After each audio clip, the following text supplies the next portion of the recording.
Hi everyone, welcome to the world of EdCraft. This is joint work with two colleagues, Andrew Lowe, the Charles E. and Susan T. Harris Professor of Finance at MIT Sloan School of Management, and Brian Stevens, Senior Lecturer of Business Analytics and Statistics at the Haslam College of Business, University of Tennessee, Knoxville. I'm Sean. I'm the Haslam Chair in Supply Chain Analytics at the University of Tennessee, Knoxville. Andrew and Brian have already shared their videos and posted them that document their studio and their design principles. Lots of incredible learnings there. I encourage you to go look at those through the links below.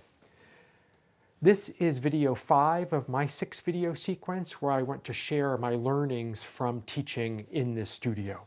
So my plan is to share with you these 10 learnings, and let's just dive straight into them. So first, OBS, which is the way I am presenting this to you right now, can be learned and configured in one day. You can absolutely get going in OBS and make it do everything you want it to do quickly and easily. It's really true. So a scene is the image that is broadcast by the OBS virtual camera. Right now I'm projecting to you my PowerPoint scene, but this is also another scene. This is my sort of talking head station scene. This is the Safari scene, which shows where OBS is. So these scenes are exactly what we are being broadcasting through the OBS virtual camera. A scene is comprised of sources. And sources, there's going to be at least 2 in every scene. One is your audio input source, which for me is what's connecting my lav mic into the Mac Pro. There's a video capture source, which is the camera looking on. And in this particular case, I actually have 2 window captures, the text edit window as well as the PowerPoint window. So when you add a source initially, it fills the whole scene, but you can resize it, crop it, just like you do any photo application through this edit transform step. Now, my advice to you, quite honestly, is just to get going. Don't actually look at any other tutorials. There's no need. You can just dive right in and achieve what you want to achieve. But if you're a skeptical lot, I will actually give you the world's shortest tutorial right now so you can do it. This is my PowerPoint scene, so you'll actually see a set of scenes there. But all you want to do is go click Add Scene, give it a name.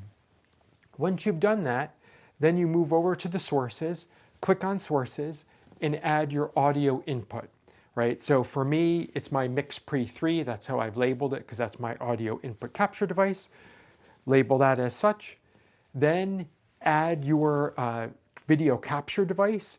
In mine, it is an Elgato Camlink 4K. That is what this Canon C70 camera attaches to. And then it's what OBS is seeing is the Camlink. And from there, you can then finally specify any window captures if you are adding windows to your scene. And I have 2 in this particular case of what you are looking at. That's it. That's everything you need to get going on this. So I can't be more clear when I say this is easy to do. And oftentimes, actually, when I talk to faculty after, they're like, why didn't I get going faster? We don't have all the complexity that gamers have about sequencing certain things. Honestly, for what we're doing and probably the number of scenes you are going to set up, you'll actually end up having a fair number because you'll probably have a scene like this. Then you'll have a document camera scene if you choose to use a document camera. Then I have a scene for Excel, a scene for a PDF, a scene for PowerPoint, a scene for Safari, a scene for just if I want to show an image. I also have a scene that sends me over to the light board, but I won't show that one right now since I'm going to stay over here. And then I have this side camera scene. So you can quickly, the scenes sort of start to proliferate, but they reuse the sources, and it's really easy and straightforward to get going. So this, I started with this one because this is the high point. This is really, OBS will change how you teach, which is amazing. There is one negative, and it's a significant negative, and that is actually my second learning. And that is that Zoom will downscale OBS's video output. So you in your studio are creating perfection, right? You've gotten all the right equipment that you wanted to get, you are getting the exact look you wanted to get, and now you learn the painful realization that as of February 2021 still, Zoom actually downscales the OBS video output. So there are two ways to share your video feed through Zoom. The first is presentation view, which is just, quite literally, you go into Zoom, you select a camera, and the camera you select is the OBS virtual camera. The other way to do it, which is a little more sophisticated, or at least takes a couple more steps, I should say, is to choose desktop sharing, and then under that screen share option to choose advanced options, and it's like choose the content from a second camera. So both of these will produce this picture, like they both serve up the scene, but they serve up the scene differently. What do I mean by differently? Well, here it is. This is just the Excel portion of my Excel scene. And what we see here at the top is when Zoom is using the presentation view, but it has compressed the image. So it has lowered the screen resolution that students see. And so you can see that looks fuzzier than you would think a spreadsheet should look. Certainly looks fuzzier than if you were just doing a screen share of it. The bottom one is actually doing the second option, which is doing the screen share of the second camera. It looks perfect. So it has broadcast the video without compression, the signal. But the problem is it's actually doing it with a lag. So it is sort of a lower frame rate. And this is the core trade-off that you are going to have to decide which of these two options you want to pick. You can find out what your students see, and I actually do this in like the first week of the semester usually. I go in and I have the students, they have to be on Zoom, they have to be in the class session with me. But what I have them do, you go under Zoom, you go to preferences, you click on statistics, and then you can actually see, there are like little tabs they can click on to show how are they receiving video and how are they receiving screen share. And so this is actual student input. This is that the student is receiving video by the way, I'm sending my video at 30 frames per second, 1080p. So I'm sending it, in high definition, 30 frames per second, but they are receiving the video at 11 frames per second, 144p. So like, to me, that's like pretty much close to like an order of magnitude worse. If I use the desktop sharing option with them, again, I'm still sending at 30 frames per second, 1080p. They are receiving it at 1 frame per second, 1080p. So they get the right resolution, but it's much more laggy. This was just one student I grabbed, but I'd say that this is indicative of what I've seen with many students. And so the first thing to recognize is that there is no easy solution here. There are only workarounds. And I spend so much time on this because, of course, this is a major problem. So the first one, again, the presentation view, it has a lower resolution, but it has a higher refresh rate, response rate, frame rate. The option 2 has a higher resolution, but it's more laggy. Which one do you want to pick? Well, I think there really are pros and cons to each, and I have worked with faculty that have made different choices than I have. My preference has been option 1. So my preference has been to go with the lower resolution, but the higher frame rate. And I prefer it actually for a few reasons. I believe I can compensate for the lower resolution. I think that's just an easier one for me to do than the lagginess, and I like to move around, so students sort of find the lagginess, I think, a little more jarring. There are a couple ways to compensate. One, and this was actually in my previous video on studio design, is just to do everything bigger. So don't show it at 140% view in Excel, which is what I was doing earlier. So I should have mentioned that this view here was actually, this is Excel sort of is magnified to 140%, but it's sort of still noticeably blurry on the presentation view. Now, here, what I can do is I can just increase that to like 200%. I also often share the Excel spreadsheets now beforehand if I'm doing something technical. On campus, I would never do that. I always share it after, but I wouldn't share it before. I want to point out, I'm teaching to graduate students. I feel like this trade-off is worthwhile. If I was teaching to 300 undergraduate students, I might think about this trade-off differently.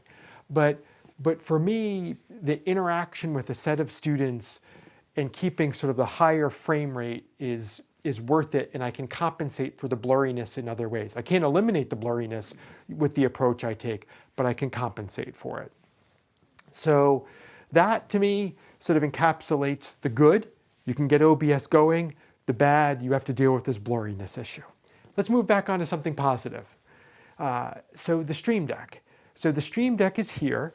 This is the Stream Deck. The Stream Deck I just view as this like perfect device to facilitate online teaching. And what the Stream Deck lets us do is it makes these scene transitions seamless and effortless. And so what you see here is this is a picture of my Stream Deck, the Stream Deck XL, and you see that the entire top row are scene transitions in OBS, and as well as two of the next row. So when I press this button, it switches me to the talking head station. When I switch here, I move to the document camera, right? So I'm switching through all the scenes. I just press a button and that allows me to move between scenes. But actually what's going on is a little more impressive than that. When you press a button, you can actually execute multiple scenes. So it's not just like going into OBS and clicking on a different scene. You could just make the button press be that simple, but you can have the button press do things that are more complicated. So for example, this is what's called a multi-action switch, but this is what happens when I press the scene that moves me to the light board. So that is in the previous picture, that is the top right button, that's the ATEM button. When I press that button, the first thing it does is it makes the screen go blank so students don't see the transition. The next thing it does is it activates OBS, and then it moves OBS. So it moves OBS onto my XDR monitor as I share in my previous setup because I use that as my confidence monitor. It then centers the mouse on the XDR. It then activates the Lightboard's PowerPoint. It delays all of this for 1400 milliseconds to give me time to get over there. And then it switches to the ATEM scene in OBS. So all of those things happen with this one press, right? And this is why this is so important, because if I have to do that, honestly, I'm not going to get all of that right. It's going to take me at least 10 seconds, but probably at least once or twice during the class, it's going to take me 30 seconds. And that's just, that's going to drive the students, crazy. So this just simplifies all of that, automates all of that. It's wonderful. If you're watching this video, if you're taking the time to watch this video, you should get the Stream Deck XL. Like, you should get the largest version of the Stream Deck. It is the most common faculty refrain I receive is, I should have bought the bigger one. Like, yeah, you should have. Because this will really change how you think about your layout and how you think about moving between teaching modalities. In terms of just the other buttons that I have on my Stream Deck, just to give a sense of what it is, I have a set of buttons that activate applications, and I also have a set of buttons that control mouse movements within my environment, which do some really nice things, like that LG XDR Samsung. What that does is that will take any application window and snap it to the center of that screen. So that's just a really valuable thing I need to do if I'm quickly moving around. Like if I want to first activate Excel, but then get it on the right window. the right monitor so I can show students what I'm doing. Okay. I also have a set of 3 Zoom-specific controls, which are very nice. The one in the center actually sort of switches between gallery view and presentation view. So that's that. So Stream Deck, awesome. You need it. Now, Stream Deck plus automation, like this is going to change your life. And so, I'm Mac-based. I use an automation software called Keyboard Maestro.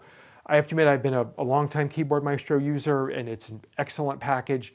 It has just unbelievably sophisticated Apple scripting capability, but it also has very simple functionality. And so I already gave an example of this, but the simplest one is that you can create a macro which just snaps the cursor to any point of the screen. That's hugely valuable, right? Particularly when we're working here and where if we're moving between like PowerPoint and Excel, and sometimes we just lose the cursor. Well, you just press a button, cursor's in a specific spot. But you can also set up much more complicated macros, or at least slightly more complicated. For example, this one moves an application to the Lightboard confidence monitor and also resizes it. So when I then do an overlay on the Lightboard station side, it shows up perfectly. So that's sort of a nice example. These automations will absolutely change how you work, and they will change what you can achieve in your studio. So I think that they are just one of the sort of most significant learnings I can share with others. Let's go over for the 5th learning. So now if we think about our 5th learning here, what I'd like to cover is that the content coverage and our delivery order needs to be reimagined when we have moved to online teaching. And I raised this actually in my previous video that talks about the studio itself and how I teach. But this is just sort of an example to maybe as an advertisement for that, to show the difference between my on-campus schedule and my online schedule. So you have to reimagine the content. Again, more details in the other video. The TA is absolutely critical to this in-class sort of student experience. I guess I should say, the online student experience, but what they are seeing. So in sort of previous, I like to say on campus, the TA is useful, valuable. I certainly appreciate having a TA, but they're totally critical here when I'm teaching online, and for a couple of reasons. First is they're the air traffic controller. I'm moving between things, I'm checking things. I can kind of monitor the chat a little bit, but with 50 plus students, if I ask a question, I can't easily keep in my head, as I'm keeping all the other stuff in my head, has this person spoken before? Because again, like the blue hands are just rank ordered by when they spoke. So, or when they press their button to speak. So the TA does really part of what I would be doing on campus, right? Which students have already spoken, sort of making sure I'm not just sort of focusing on the person who raised their hand first, right? So the TA is invaluable there.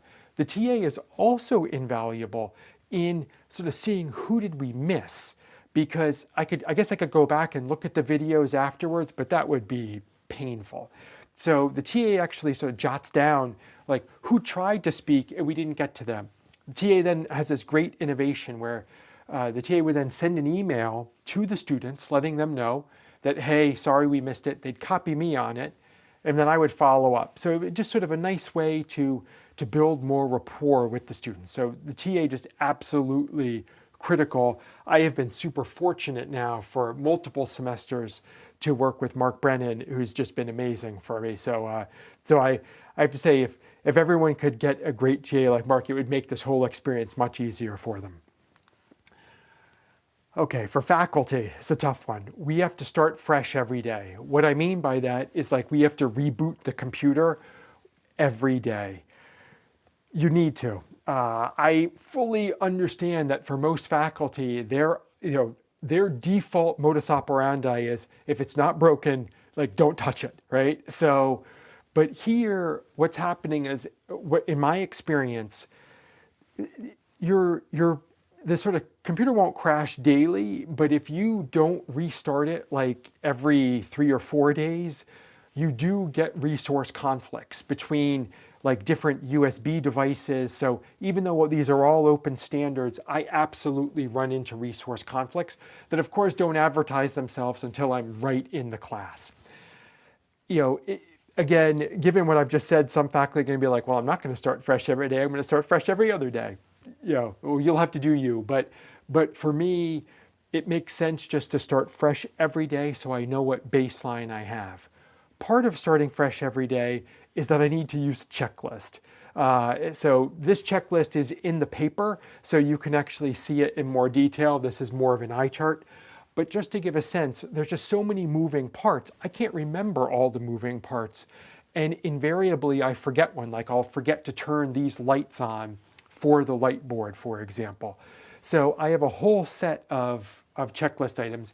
About an hour before class, I have a series of environmental changes I make to the studio.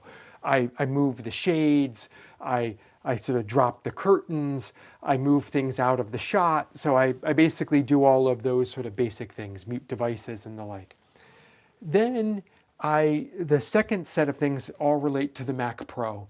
So I first turn off my cameras. So you have to manage your cameras, like when they're on and off, when the Mac is turned on or off in a certain sequence. I do that there. I then verify that all the cameras work in OBS. And then I get into that session's material. So that's where we are here. At that point, I have to update a few of the Keyboard Maestro macros because I'm moving specific files with specific file names. So I have to change those. I then also want to check that every scene is working as one would think it should. So I do that. So there's a fair amount that's done in that sort of initial step of the process. I have a little check next to each of my scenes to make sure each of my scenes works properly. Now we're about 30 minutes before go live. At that point, I start up OBS, I start up Zoom, I start up Canvas, I do all those pieces, I set my sound. And then I change the last parts of the environment. Make sure drinks are there, make sure other things are out of the way. I check the battery life of my Sennheiser just to make sure that I don't die in the middle of the class. So position the monitor for what I need to do. So those are the pieces of the checklist. The checklist just makes my life so much easier that it brings order to the start of every class, and I think that has been a huge help for me. So now we move back over to the other last two learnings for this, and those are I actually think there's a limit to the effectiveness of polling students in this online format. I want to first make clear I'm an enormous advocate of polling students frequently and acting on it. So I follow Dick Light's note card approach. Quite literally, if we were on campus, what's the main learning you have? What's the remaining question you have? I do this after every single class. I have the TA actually type that up. I then answer every question, and we improve based on what happens there. So I'm a huge fan of that. I still do that in the online setting. But I have found that there are real limitations to what I can achieve in polling students. And so, for example, this issue about that we talked about earlier, about which is their preference for how I broadcast Zoom, in the presenter view or through the screen share. Students have invariably split 50-50 on it. On campus, I never have students split 50-50 in these polling issues. It's usually like 80-20, right? Or maybe 70-30. And so there's a collective majority we can go with. It's just rarely is it ever 50-50. I think why it's 50-50 here is there's so much more heterogeneity in the student experience, what they're seeing in their particular setup. So that that poses a challenge.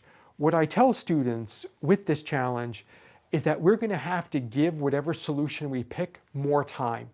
So I think I innovate slightly more slowly here because we have to let it play out in these different use cases. Again, because there's more homogeneity on campus, I think it's sort of easier to see very quickly, is it working, is it not working? Here, that's a little harder, I find.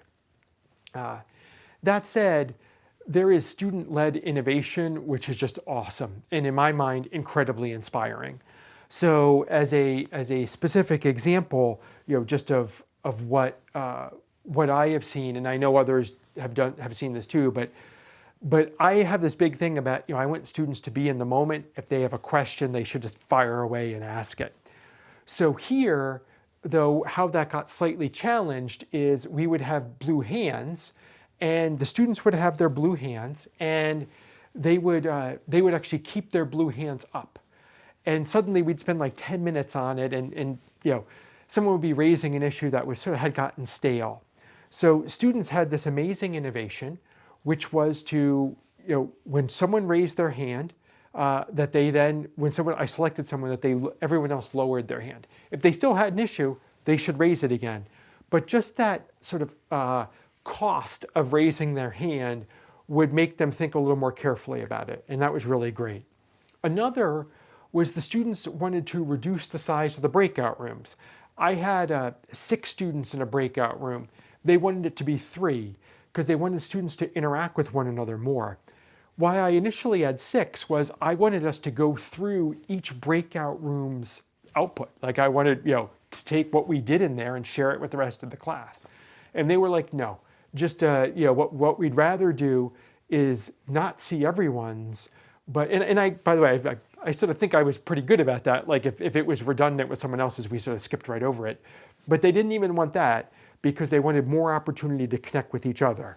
I think, again, actually, honestly, this ties very much into Andrew Lowe's point about creating these opportunities for connection in this online setting. So definitely go look at his teaching video to see how he did that. Finally, one of the other ones they wanted to do was that I would use this presentation view, but if I was presenting highly technical material, then I would switch to the screen share. So a bit of like a hybrid solution. So, lots of good innovations. These are just 3 examples, but I think what the students did and their ownership was both inspirational, but also just awesome. So this is going to improve my on-campus teaching because I have improved facets of the course in ways that I simply wouldn't have if I was only on campus, because honestly, the previous version was good enough. And the opportunity cost of my time was too great to make those changes, but this forced it. So I can't say I'm happy about that, but overall, I think the student experience is better now, both online as well as on campus when finally we all get to be back. So this was the 5th step in my journey through the world of EdCraft. I encourage you to continue that journey through the links below.